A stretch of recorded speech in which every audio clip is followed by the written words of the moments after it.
շատ կարևորագույն հարց է քննարկվում, որ միշտ արդիական է, այսինքն այս հարցի քննարկման արդիականությունը բացարձակ կասկած չի հարուցում, միշտ երբ էլ քննարկենք։ Հիմա առաջի կարևորագույն խնդիրը ես կարծում եմ այն է, որ այստեղ խոսք գնաց ազգային անվտանգության ռազմավարության մասին, պարոն Զաքարյանը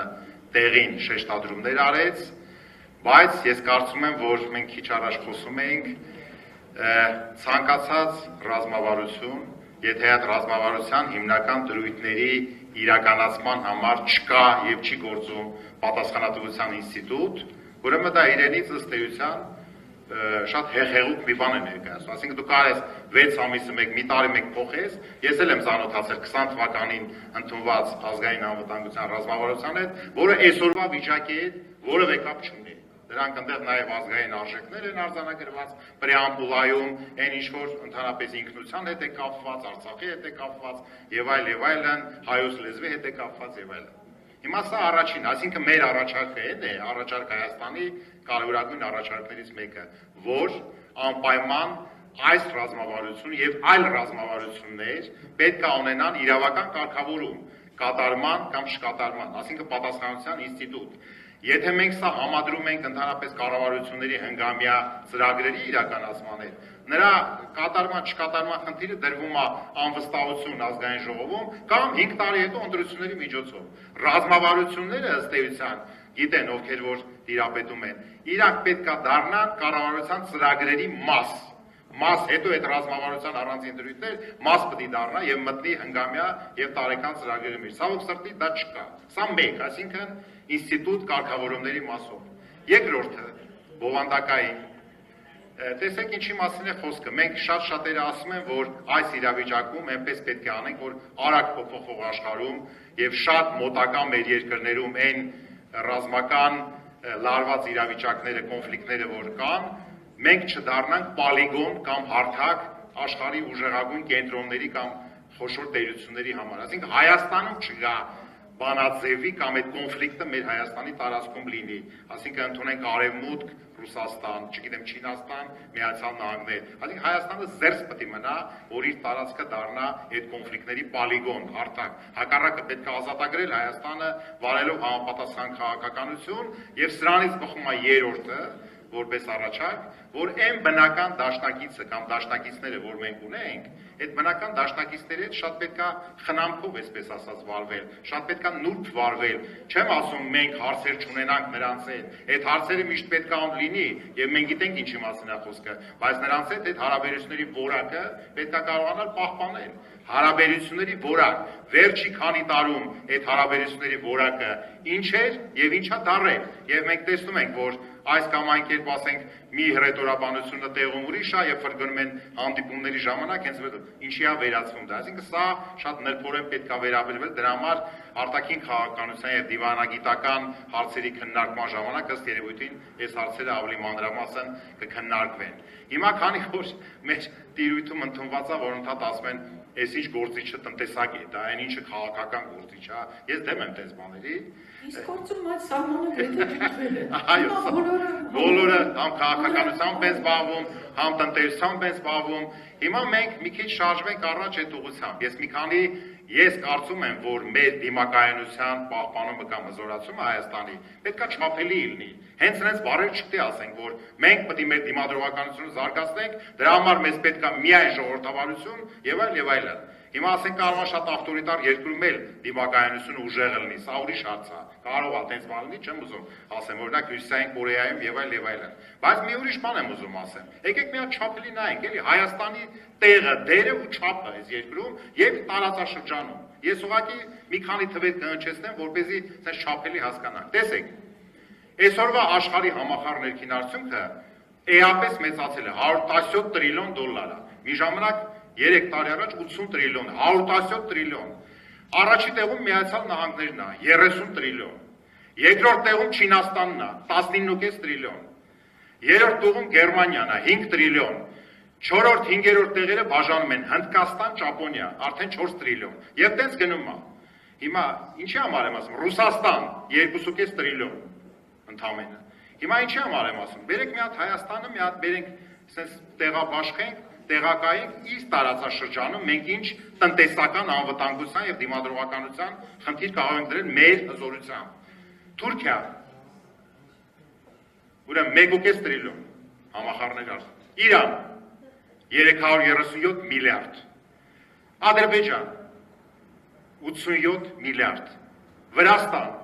37 միլիարդ եւ Հայաստան 27 միլիարդ։ 27 միլիարդ։ Հիմա ես չեմ ասում թե այդ ծավալը պարտադիր պայմանա, որ քո դիմադրողականությունը կամ անվտանգությունը ինչ որ շատ մեծ լինի, միջին լինի կամ փոքր, չէ, որտեվ ասենք եթե վերցնենք Ռուսաստանին 2.5 տրիլիոնով, ինքը իր ամբողջ արսենալով, միջուկային, չգիտեմ, արեշնիկով եւ այլ շատ հզոր է իր ռեսուրսներով։ Հիմա Հայաստանը այդ դեպքում իր այս վիճակում ինչ խնդիր պետք է դնի եւ ոնց պետք է լուծի։ Եկեք մի հատ նայենք այս վերջի 3 տարում, հատկապես պատերազմից հետո 44 օրյա, ինչ է կատարվել մեր ռազմական բազայի, ուրեմն այսպես հարստացման կամ համալրման համար։ Թվերը բավականին բաց աղբյուրներից եմ ես վերցրել։ Առաջինը ես խոսելու եմ տեղական արտադրանքի, ռազմական արտադրանքի մասին։ Վերջի 3 տարում մենք տեղական արտադրողներին պատվեր ենք տվել 420 միլիոն դոլարի։ Շատ է, թե քիչ է։ Որ տոկոսն է մեր պոտենցիալի 15-ից 18%-ը։ Մեր ռազմական գնումների, ինչպես պարոն Զաքարյանը ասեց, որ չենք կարող ամեն օր sense փոխենք ստեղից ընդ 15-17%-ն է 420 միլիոն դոլարը վերջի 3 տարվա մեջ։ Էներս պարազիտ, այո։ Հիմա մենք գնանք առաջ, վերցնենք 26 թվի պետական բյուջեի մեր պաշտպանական ծախսերի մակարդակ, ընդհանուր անվտանգային պաշտպանական։ 25 թվի 662 միլիարդ էր, 100 միլիարդով իջեցրին, այսինքն 15-15.5%-ով իջացրինք մեր պաշտպանական ծախսերը եւ տակը դու պետքա դնես փաստար, հարցադրում, այս որ իջացրել եմ, այս իջեցված թվով ես կարողանում եմ այդ դիմակայունությունը բարձրացնեմ, տակի փաստարկի հիմնական այսպես տողատակերն է, որ մենք գնում ենք խաղաղության։ Բայց ով չգիտի, որ խաղաղության գնալու հիմնական այսպես ապացույցը դա միշտ պատրաստ լինել պատերազմին, չէ՞։ Դրա համար միշտ դու պետք է պատրաստ լինես պատերազմին, հավանական պատերազմին։ Եվ այս առումով, երբ որ մենք ասում ենք, որ այսպես սլակները չուղղել, որ աշխարհի հզոր կենտրոնները այնպես չլինի, որ արևմուտքը Հայաստանը կարողանա օգտագործի Ռուսաստանի դեմ որոշակի քայլեր անելու մեկ, եւ Միացյալ Նահանգները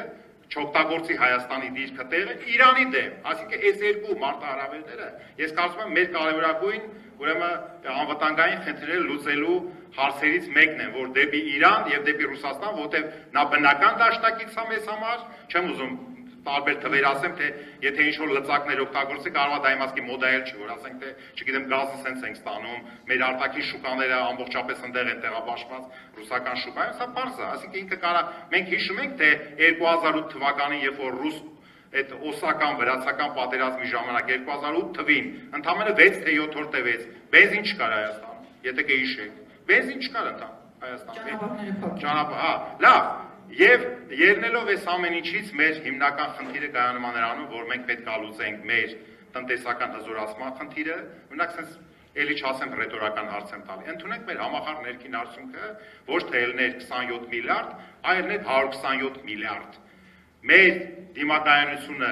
էապես բարձրանալու է, թե էլի մենք լինելու ենք, անելու ենք այն, ինչ որ հիմա անում ենք։ Սա քննարկելու հարց է։ Նայած քո տնտեսության կառուցվածքը ինչպիսին է, այսօր մենք եկել ենք նրան, որ Հայաստանի համախառն ներքին արդյունքի 62%-ը առևտուրն ու ծառայություններն են, որտեղ ավելյալ արժեք չի ստեղծում։ Ուղղակի փողը աշխատում, փողը ոնց որ ասում են պտտվում է Հայաստանում, մեծ ծավալի փողեր է գնում, բայց ինքը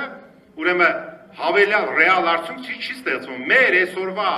ուրեմն ռեալ սեկտորը, արդյունաբերություն, գյուղատնտեսություն, շինարարություն, վերամշակող արդյունաբերությունը իջել է 8%-ի։ Սա ամենացածր կետն է եղել Հայաստանի տնտեսական պատմության մեջ, չէ, պատմություն էլ կա տնտեսական, որ այնտեղ որտեղ որ դու պետք է զարգանաս եւ հզորությունը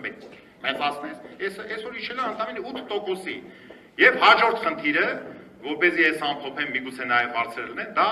արտագաղթի խնդիրն է։ Արտագաղթը գոյաբանական անվտանգության, գոյությունաբանական անվտանգության կարևորագույն լուրջ խնդիրն է։ Մենք չգիտենք, թե Հայաստանում այսօր ռեալ ինչքան մարդ է ապրում։ Չգիտեմ, այդ թիվը բարձ չկա, չգիտենք մենք է, կարող պաշտոնական Համար վաղուց չի։ չի եղել պաշտոնական թիվը բարձ այլ բան է, եւ այս առումով կարծում եմ ամեն կերպ, որպեսզի արտագաղթը կանխվի, պետք է ռեալ պայմաններ ստացվի մարդու արարելու, գործելու եւ ապրելու համար բարենպաստ միջավայր։ Սրանից բխող իր բոլոր բաներով։ Երևի շատ չընդլայնեմ, այսքանը դերևս։